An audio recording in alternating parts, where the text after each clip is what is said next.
கர்த்தருடைய பரிசுத்த நாமத்துக்கு மகிமை உண்டாவதாக. நான் ஒரு சாட்சி சொல்லணும். அது என்ன குறித்த ஒரு சாட்சி தான், சரிங்களா? எனக்கு ஒரு முந்தானேத்தி நைட்டு பார்த்திங்கன்னா, லெஃப்ட்டு முதுகு கொஞ்சம் ஒரு மாதிரி பெயின் ஒன்று வந்தது. அந்த பெயின் பார்த்திங்கன்னா கொஞ்சம் பயந்துட்டேன். அது என்னடா திடீர்னு நல்லா தானே இருந்தோம், திடீர்னு இப்படி ஒரு பெயின் வருது. பெயின் கொஞ்சம் டிஃப்ரெண்ட்டாக இருந்தது. அது யூஸ்வலாக வராதது மாதிரி ஒரு பெயின். லெஃப்ட் சைடுங்கிறதுனால கொஞ்சம் பயந்துட்டேன். பின்னாடி வரும்பொழுது நான் என்ன பண்ணேன், என்னுடைய ரைட் ஹேண்டை வச்சுட்டு இயேசுவின் ரத்தம் ஜெயம்னு சொல்லிவிட்டு ப்ரேயர் பண்ண ஆரம்பித்தேன்.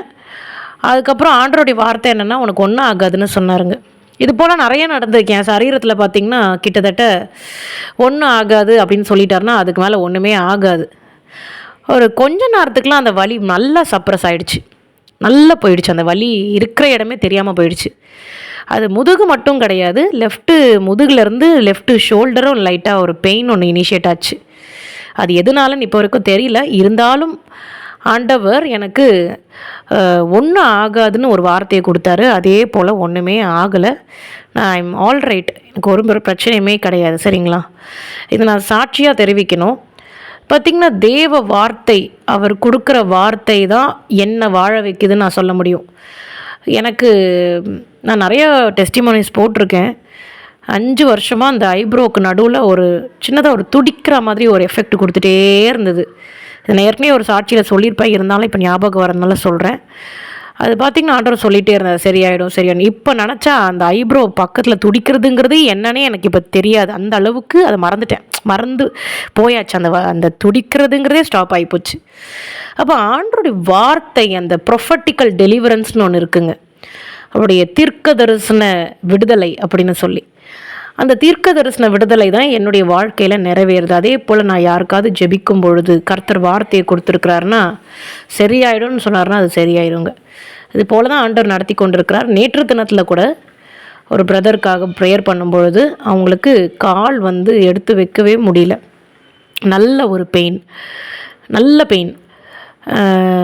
பெயின்னா அவருக்கு தான் தெரியும் அது வலி வேதனை எப்படின்னு சொல்லி. அப்போ எனக்கு இங்கே தரிசனத்தில் ஒரு பாம்பு அப்படியே ஒரு காலை சுற்றிக்கிட்டு இருக்கு தரிசனத்தில்.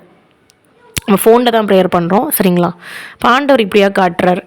அப்போ காட்டிகிட்டு இருக்கும்போது நான் ப்ரேயர் பண்ணும்பொழுது அதை கேஸ்ட் அவுட் பண்ண ட்ரை பண்ணும்பொழுது அது ஆல்மோஸ்ட் பார்த்திங்கன்னா இடுப்புலேருந்து அவருக்கு பிரச்சனையாக இருந்திருக்கு. அது கால் பாதத்துக்கிட்ட வந்துருச்சு, இந்த டோஸ் கிட்ட வந்துருச்சு, ஃபிங்கர்ஸ் கிட்ட, விரல்கள் கிட்ட வந்துருச்சுங்க. அங்கேருந்து விரல்கள் கிட்ட மூவ் பண்ணி வந்தாச்சு. அப்புறம் கேட்கும்பொழுது 80% பெயின் சரியாயிடுச்சுன்னு சொன்னாருங்க. அப்புறம் சரி, மீதியும் விட்டு வைக்கக்கூடாது, நம்ம ஜெபம் பண்ணலான்னு பண்ணும்பொழுது அதுவுமே அவருக்கு சரியாயிருக்கு. அப்போது அந்த இடுப்புலேருந்து அந்த கால் தொடையிலேருந்து சுற்றிக்கிட்டு இருக்கிற அந்த பாம்பு அப்படியே இறங்கி அந்த ஃபிங்கர்ஸ் வழியாக வெளியேறணும். இதுதான் கான்செப்ட். அப்போ அப்படியே அது ஆண்டோடைய வல்லமை இப்படியாக செயல்பட்டு கர்த்தர் சுகத்தை கொடுத்துருக்குறார். அப்போ அந்த வலிக்கு காரணம் அந்த பாம்பு சுற்றிட்டு இருந்ததுனால தான். அந்த பாம்பு வெளியில் போகும்போது அந்த வலியும் அவரை பாருங்க, ஒரு பாம்பு காலை சுற்றிக்கிட்டு இருக்கு, எப்படி அவரால் நடக்க முடியும்? இறுக்கமாக சுற்றிட்டு இருக்குது. பார்த்திங்கன்னா அந்த தரிசனத்தில் அப்படி பின்னிக்கிட்டு இருக்கு.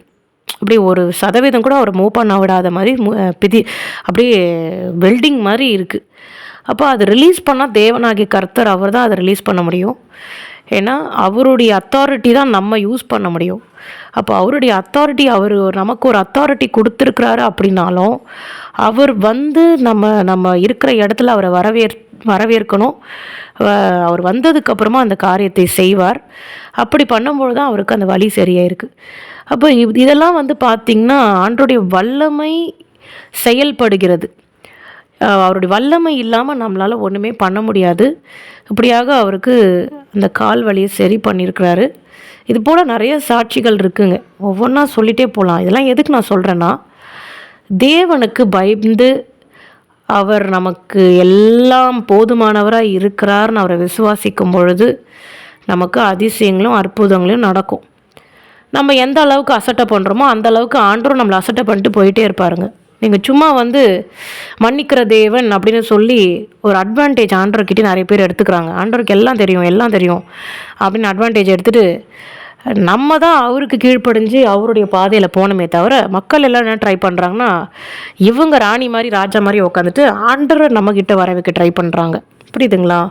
அது வந்து மிகவும் தவறான ஒரு காரியம். அதுபோல் செய்யவே செய்யாதீங்க. நீங்கள் தான் அவர்கிட்ட போகணும். எஜமானன்கிட்ட தொழிலாளி தான் போகணுமே தவிர தொழிலாளிக்கிட்ட எஜமானன் வரமாட்டாங்க. புரியுதுங்களா? நல்லா புரிஞ்சுக்கணும்.